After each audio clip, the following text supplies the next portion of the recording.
It's interesting to see how barren some of these areas in the United States can be.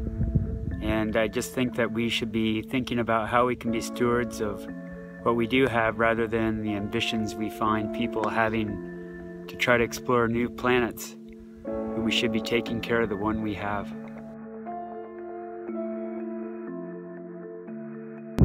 I'm about 4 or 5 miles from Factory Butte, and I just crossed the Muddy River.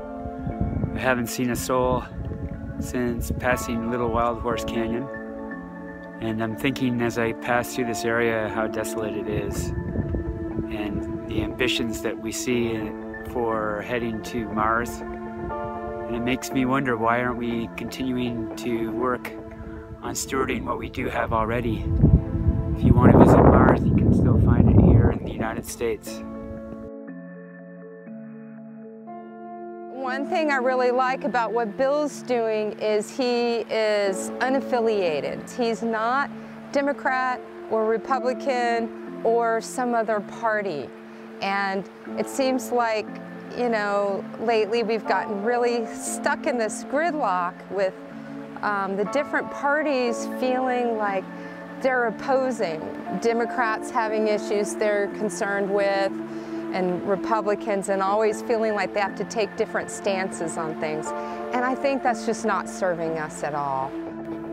I'm stopping here at Capitol Reef one more time as I run for U.S. Senate. I did this in 2014 when I ran for U.S. Congress.